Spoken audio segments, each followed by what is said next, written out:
completely honest because he didn't really plan what we're doing this morning. We're kind of doing it ad hoc, but I think everyone already knows that. So I was let me about take to a ask minute. where the slides were. Let me take a minute and introduce the other members of the panel. Johnny Lee from Atlanta with Grant Thornton, and Sean Tuma. Your new law firm, I never get it right. It's Spencer Fain. Okay. So why don't you guys take a minute and kind of introduce yourselves to the audience so that we have some perspective on that. Good morning. My name is Johnny Lee. I'm based out of Atlanta. I run a practice at Grant Thornton called the Forensic Technology Services Practice, which is one of two hemispheres of cybersecurity for the firm, notably the reactive version of it. So people are really thrilled to see me. Something horrible has just happened. We have my counterparts in the proactive side of the practice that are on the cyber risk, the assessment, the software selection, the implementation, the building out of a SOC for your organizations. And those two hemispheres routinely borrow from each other's benches for reasons that I think as we talk will become evident, that these things are becoming closer together. And it makes little sense to plan a programmatic response to cybersecurity threats without the benefit of what makes investigations fulsome and possible and what makes good defense in the first place. So glad to be here. Thank you. My name is Sean Tuma, and first let me point out that this happened to me last year as well. I walked in and Harold said, "Oh, you're here, come join this panel." And it was great. It was a wonderful discussion. So maybe I had a feeling. You gave me more heads up this year. At least I had a chance to sit down. But no, I love this opportunity to be here at CFF and with these great speakers.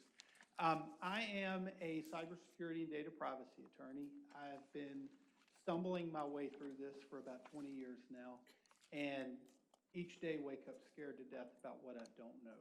And so, you know, I think that's a foundation, a starting point for all of us that we're all here to learn. We're all here to get better at what we're doing. I am the co-chair of the cybersecurity and data privacy practice at Spencer Fain, a law firm that's new to the Dallas-Fort Worth market. We're a regional law firm throughout the heartland of the U.S., and we have a kind of a national reach, but we're not on the coasts. And my day-to-day job is on the incident response side primarily. You know, I dabble in the proactive part. A lot of it is just getting it into the hands of people who are better at that than I am. But day-to-day, what I do is incident response. As a privacy counsel or first responder or whatever you want to call it. I'm the person that gets called that says, "Oh my God, we have a ransomware, what do we do?" And so that's the framework that I come at this from, because it's all crisis. It's all panic. And if you've never been in that situation or you've never had a client in that situation that calls you and says, "Hey, I'm a healthcare provider, I need to treat patients, and my systems are shut down, what do I do?" You really can't grasp the gravity of this threat that we're dealing with. So it's a pleasure to be here. I've looked up to Peter for 20 years as really the grandfather of Cyberlaw in my view, and it's such an honor for me to be here on the panel with him. So thank y'all. Thank you, Sean. I don't feel like a grandfather, but I do have 3 grandsons, so I'll take it from that perspective. I am with the law firm of Foley, Gardier, and Foley and Lardner. We merged about a year and a half ago, Gardier Wynn Sewell regional firm. And, but I come to this, I'm thrilled to have the opportunity to be part of this program. And I feel like a grandfather in a different perspective because I took my first computer programming course 52 years ago. Got my master's in computer science in 1972. So the interesting thing to me is that it hadn't changed a whole lot. The computers are smaller, faster, cheaper, have more computing power here than in the IBM 360-30 that I worked on a million years ago. But the reality of where we are, I think, is critical, and that is everybody is tied in, the Internet of Things. We're all connected, and that makes the threat all the much worse. At my law firm, we have this still kind of hurts my head a little because it's only been about a year and a half, but we have 1,100 lawyers in the United States, Asia, and Europe. And I'm part of our cyber team, but actually I'm a trial lawyer. And I only represent buyers and sellers of information technology and internet services. And the other half of my practice when I'm not in trial is negotiating deals. And one of the things that I have found is, and as a matter of fact, Johnny and I just talked about this a couple of minutes ago, that in the merger and acquisition world that a lot of lawyers are involved in, they don't know about cyber. They have no idea, and they sign off, so people are buying cyber disasters all the time, and it's just a huge issue. So I've also been an adjunct law professor at SMU Law School for 30 years, teaching courses on law, e-commerce, and also electronic discovery. And I will take a minute and just say this because I still find it amusing, but I met Sean 20 years ago, just like he said. Remember Y2K? Well, I wrote those programs, so I knew that something was going to happen on January 1st, 2000. So you set up the problem. I set it up. But, well, actually, for those of you who may remember this, back in the 60s and 70s when we were writing programs, nobody ever imagined they'd still be in use for 10, 12 years. It was sort of like, what difference did it make? But when I was out, I think I did 38 speeches on Y2K in 1999, and that's where I met Sean. He was speaking on Y2K, so we've been connected ever since. So one of the issues I think that we want to talk about today is, as a trial lawyer, and I've had cases in 38 states, I tried to stay out of litigation outside of the United States because the court system outside of the United States is not something that businesses participate in. There are all kinds of crazy things happen. So as a result, what we have to deal with outside of the United States, not that it's not crazy in the US, excuse me, I didn't mean to skip over how insane it is, but it is what it is. But outside of the United States, we rely on arbitration, whether it's the ICC or WIPO or something. And so as a reality of what we've got to do is, how do we deal with a dispute in another country that we want to fight about that's cyber related? Sean, what do you think? Well, the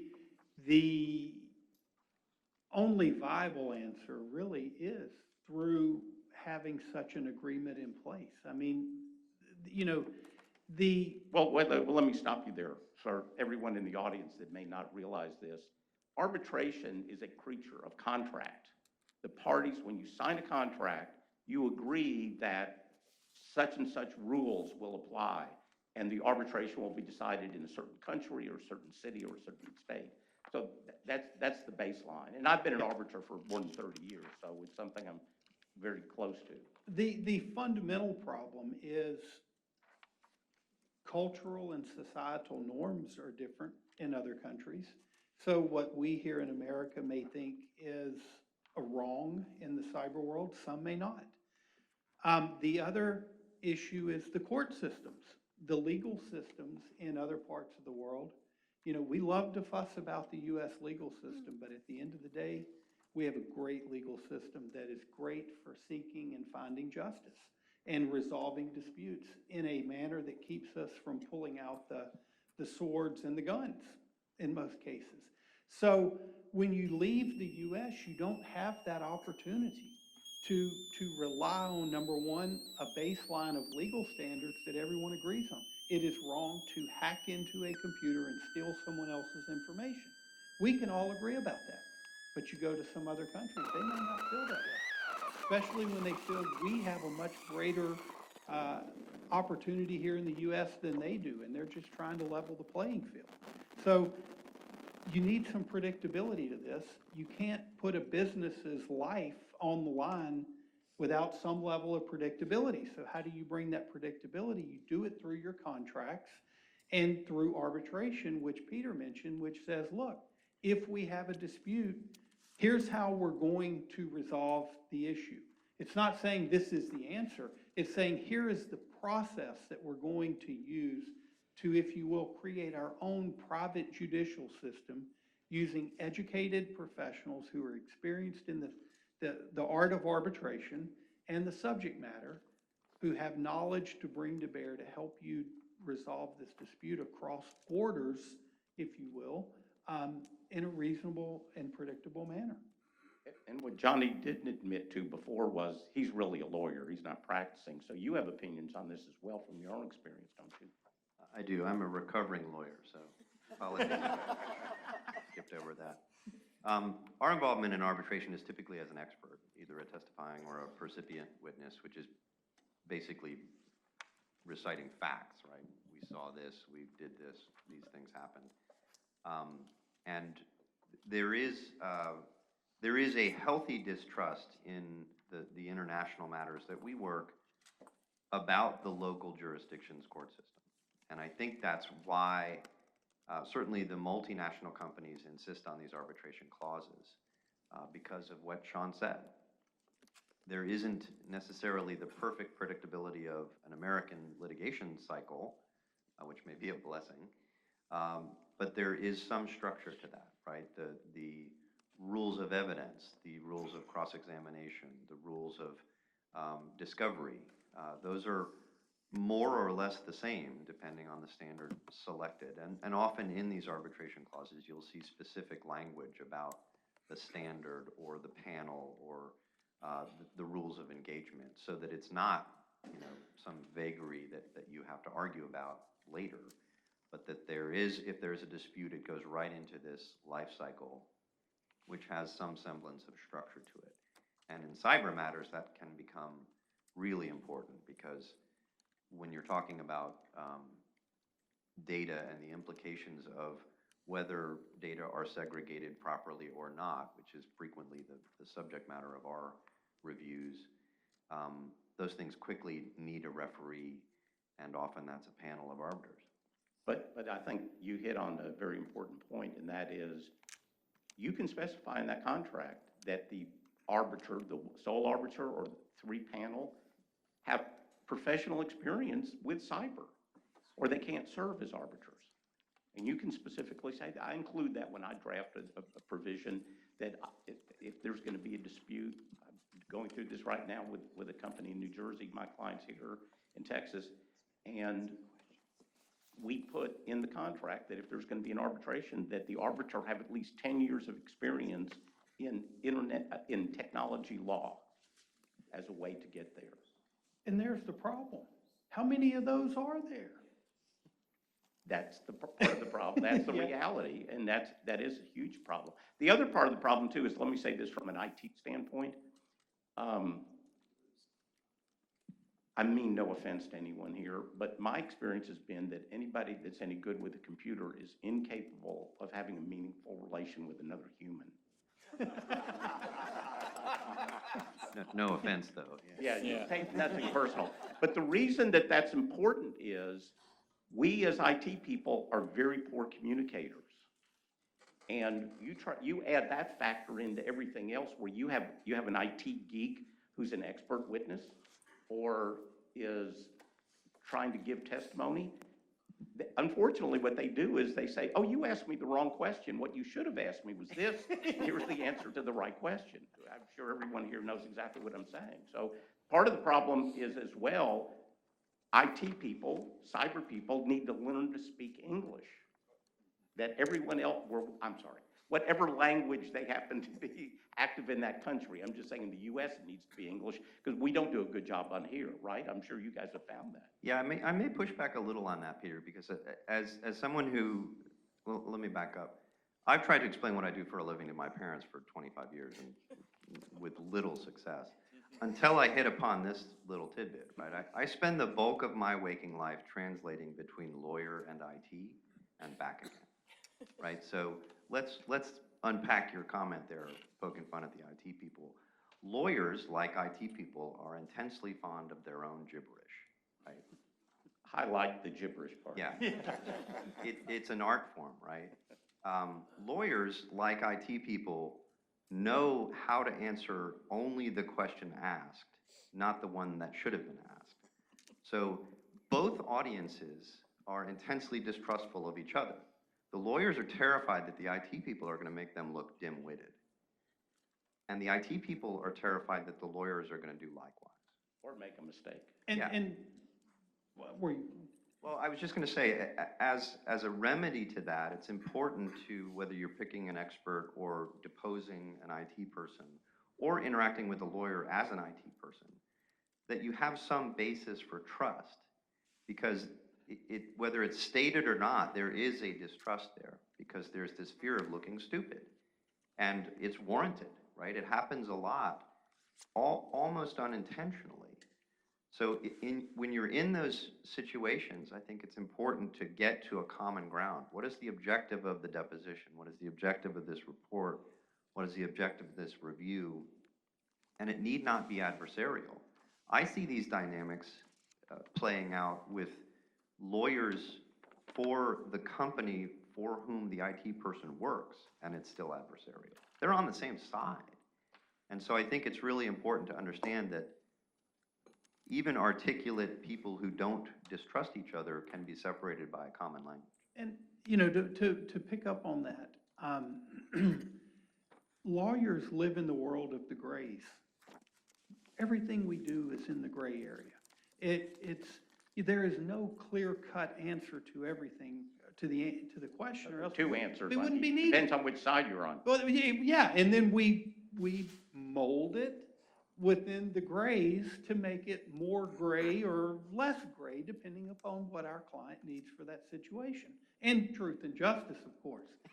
But, and who's paying the bill? I mean, because that's critical as well. But we live in the world of the grays. That's why you ask a lawyer the answer to a question, and it always depends. It depends. Yes and no. Yeah, always. IT people live in the world of ones and zeros. It's a 1 or a 0. Nothing works in the gray. It has to be a 1 or a 0. And I distinctly remember talking about that conflict on the same side. Having an IT person on the witness stand in a trade secrets case. And look, I'm trying to get them into the gray because the 1 hurts, you know? And he kept arguing with me on the witness stand because to him it's this way or that way. And I'm trying to explain the reasonableness of it. And reasonableness is in the grays. It's not a 1 or a 0 usually.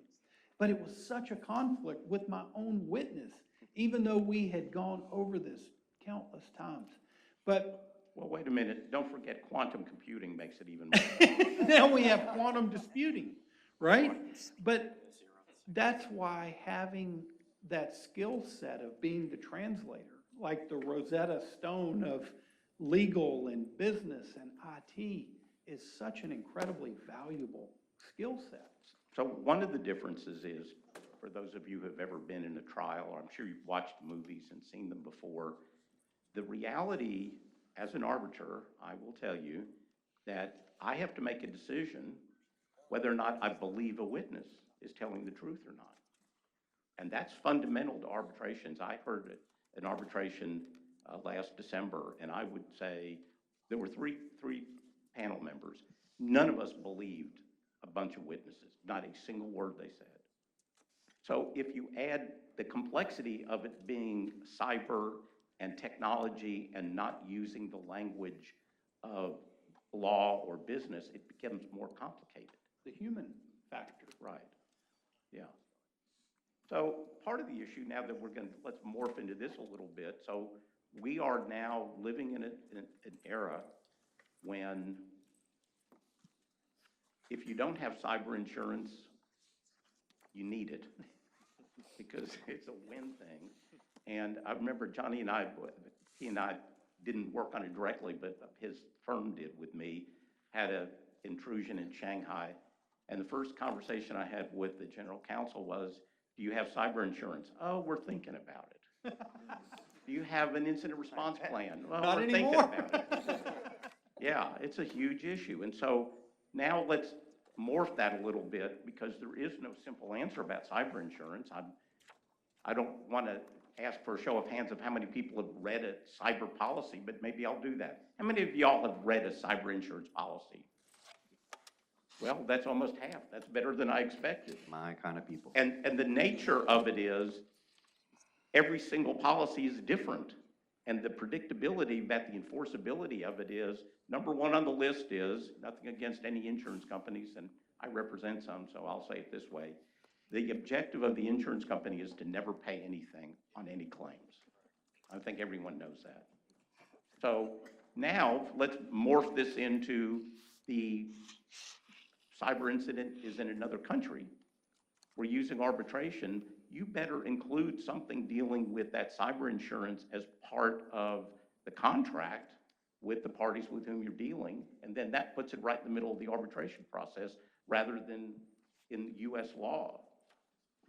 Yeah, it's almost another layer of gibberish, right? Now you have a third party who is also fond of their own jargon, right? And has an agenda that's completely antithetical to the first two participants, right? The IT people and the lawyers. I was recently having a discussion with a good friend of mine who works for Marsh, and the importance of the brokers in this ecosystem can't be overstated. They are really indispensable, especially to my role. And here's how they play a role, right? They're not the underwriter. They have helped, in some cases, manuscript or tailor policies to a particularized company need. They're also helpful, to your point about whether I have cyber insurance or not. Often there is coverage in a crime policy or a property and casualty policy or a D&O policy that contemplates the specific fact pattern you're dealing with, even though it is a cyber thing and you had the policy long before there was a label for that thing. So brokers can look at your existing coverage and identify those areas where plausible claims can be pressed under traditional coverage. And that translation service, to use your term earlier, is really indispensable to our clients. The second thing that makes them indispensable is when there's a claims management process, just to give you a sense of scale here, 4 years ago there were 6 providers doing underwriting in this space. Today there are 45. So if you think about the drain on talent and bandwidth in this ecosystem, in 4 years you have a multiplier effect in this market. There's a race to underwriting, and the level of savvy in these underwriters, it's sort of empirically true, isn't very high. So we have, as investigators, the same conversation every 2 weeks with a new team from the same underwriting organization. And it's a huge time suck. And it takes me away from my charter, which is containing something, eradicating something, or remediating something. So these brokers, if you don't have one, you should think about getting one. And if you do have one, you should leverage them. I would make one comment about that I found kind of interesting. I did a cyber insurance program a few years ago at a luncheon, and we had a representative of one of the major insurers. And he told us that the first thing they do when they interview a new insured is they talk to a member of the board of directors. And the less the board knows, the higher the premiums. And that's unfortunately very true. It is. And the SEC is finally now waking up and going, wait a minute here. You have to know something about it. You can't ignore it, can't keep your head stuck in the ground on this. And the last number I saw was something like less than 50% of companies have cyber insurance. Yeah. So Sean, you were going to make. Yeah, there are 3 important points I want to make about cyber insurance. And the first is very self-serving. If you have cyber insurance, hopefully you had a good broker help you go through that process. I agree 100% on the value of a broker, because if there just so happens to be some incident response firm or some attorney that you want to work with, you better make sure they're approved under your policy, or you won't get to use them in many cases, because the policy can often dictate who you use. The second point that I want to make is it's really just hit me as we were sitting here talking about the role of arbitration and cyber insurance and how they work together. Many cyber insurance policies have an exclusion for contractual liability. And they say we will not pay a claim, or it is not a claim, if your legal obligation comes by virtue of contract instead of statutory or common law or what have you. When you think about an arbitration proceeding, it is a product of contract. And your obligation is a product, your duty to defend, if you will, comes through the contract. And it's not until the award gets confirmed by a court that I guess it would now be a legal obligation that would trigger that policy. So I think looking at issues with your broker and your policy, you would want to address that. The third point I want to make is when you're dealing with cyber insurance, many times you have to have pre-approval of your claims, of your expenses in your incident response process. So before you can hire an attorney, you have to have them pre-approved. Before you can hire a vendor to come in and do your forensics in your incident response, you have to have them pre-approved. So you're talking about days sometimes to get that done. That's all part of the necessity of your incident response planning to make sure during your planning process, you get those people approved, you get SOWs in place to the extent you can, you get your contracts in place.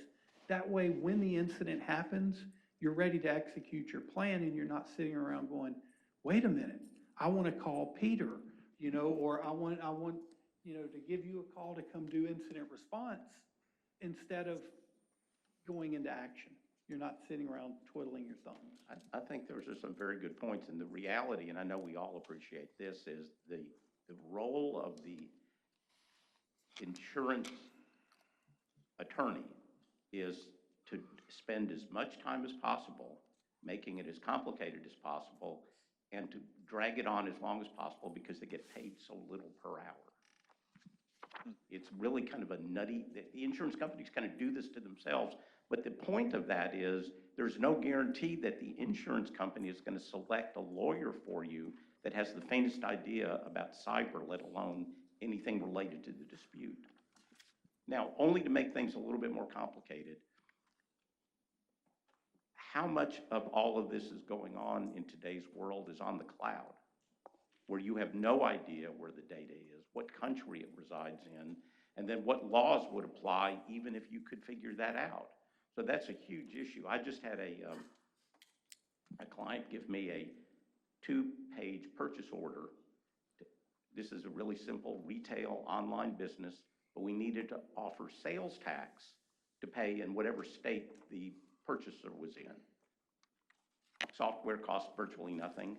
The 2 pages led to 25 different sets of online terms to figure out whether or not the 2 pages were adequate or not. And I know we all understand that's the reality. I write those terms, so that's why I'm happy to report about it. But the problem is, if you don't go look at that, you may be screwing up the cyber insurance coverage if you don't pay attention and make changes and put the burden in the right place. Because Amazon and Microsoft, Google, all their cloud services, they assume no responsibility for anything related to cyber protection, right? Yeah, and your point about making sure you know what you're agreeing to is critical. I mean, that's, because you're going to be making representations in your insurance application about the status of your company's cyber, the data you house, where you house it, how it's protected. And if you're putting it in Dropbox and you haven't gone to make sure that those Dropbox terms are consistent with what you're representing as far as protection, access, availability, recoverability, all of that goes, you're violating your insurance contract when you make those false representations on your application. And look, insurance is a contract. And if it requires them to pay, I've typically found they pay, at least in all I deal with cyber, so in the cyber realm. But if it doesn't require them to pay, they're not going to go looking for a way to pay you money they don't have to pay. Revert back to Peter's first principle. They don't want to pay. They do everything possible to avoid it. I'll give you an example. If you haven't heard about this, Travelers turned down an application about a year and a half ago, I guess now, and it was a ransomware. And the CFO got the familiar email from not really the CEO, but pretend CEO to wire $800,000. And Travelers refused to pay the $800,000 because they said the CFO had a duty to call the CEO and find out. And the courts stood behind that. They said, you do have a duty, be responsible. Now that doesn't help in a ransomware that's not so much money, but if you're looking to get insurance, it isn't there. Yeah, and they also treat that as a voluntary act. You made a voluntary act by wiring that money.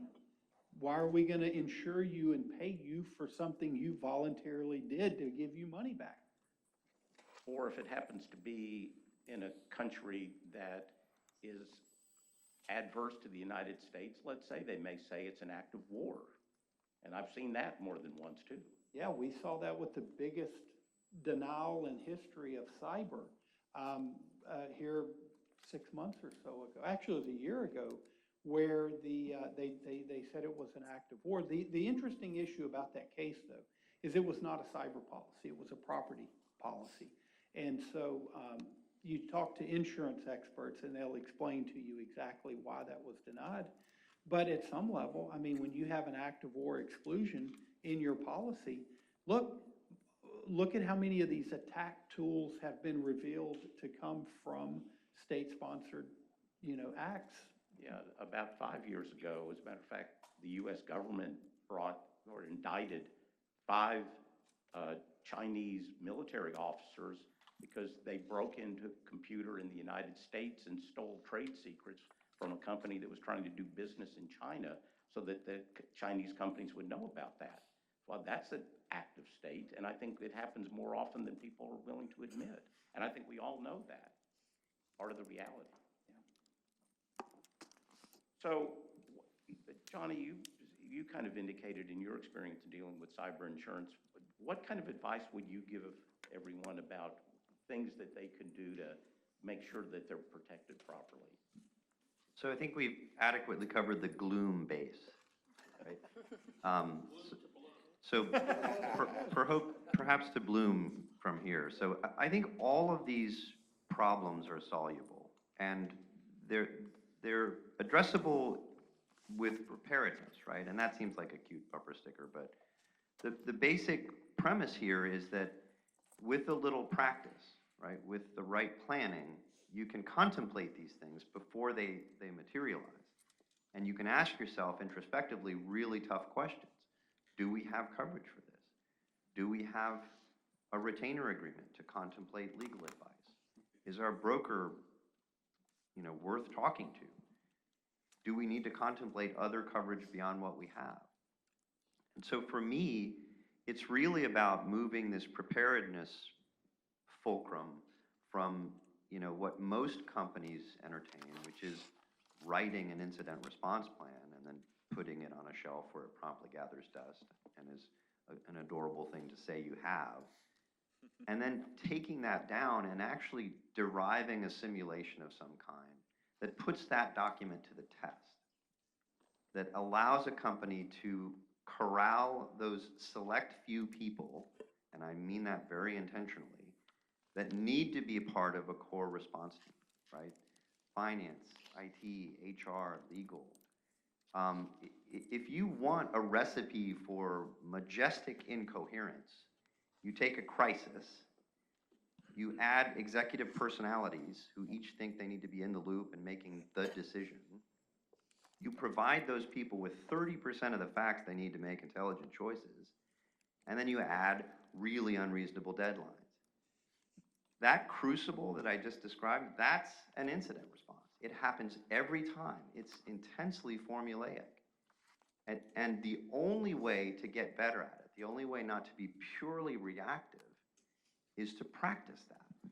Your simulations will never be like a real crisis, right? Nobody voluntarily sets their hair on fire. But it is important to exercise those muscles and to bring that muscle memory to bear when the bad thing really does happen. To your question about insurance, why not have your broker in the room during the simulation? To the question about outside counsel, why not have her or him in the room when you're doing the simulation? Why not have your forensic geek handy? Or any other vendor upon which you rely, if you have an outsourced IT arrangement? Do you have the right to discovery? Do you have a right to notice if they're compromised in their data center and your data are implicated? Do you even have a contractual right to be notified? So when you derive a scenario of what a really bad, typically Friday, looks like, and you're trying to test that, Friday at 4 p.m. is typically the witching hour for me, derive a scenario that requires you to pull from the broad bench And then you'll really begin to see the gaps in your plan, the gaps in the expertise that you have, and the delays that result from needing to pick up the bat phone and having no one on the other end of it. Those things really become crucial. And for companies to bloom in this space, they really do have to understand that preparedness is a function of practice, not writing something down. Let me add one comment and we're going to conclude. One of the benefits of this experience I had with Johnny's firm, Grant Thornton, is when we had this incident, I hired Grant Thornton so that it was all of his work was confidential, but that meant I was on every phone call, I was on every email, and that allowed us to keep this confidential because it's what's referred to in the legal world, work product.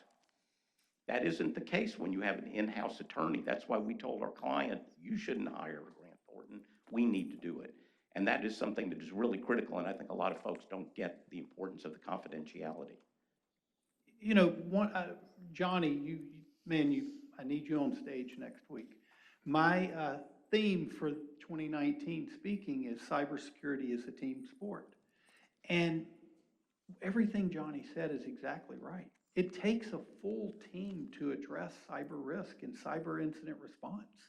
And it starts internally with the right stakeholders, your external folks, but it's the practice part that is really most important. Because you play it like you practice, and that's truth. And when it comes to cyber insurance, they're a critical part of that team. And through handling incident response for small and mid-sized companies, I can tell you, it is a lifesaver many times, because what we see happen often is it's not the incident or the attack that kills you. It's how you respond to it. And it's having the right professionals to help you respond. Many small and mid-sized companies don't have the budget for that. And it's only through their insurance that they're able to do that properly. I think our time is I think expired. Harold's about to throw water on Being us. played off. Thank y'all very much. Yeah, let's give them a hand.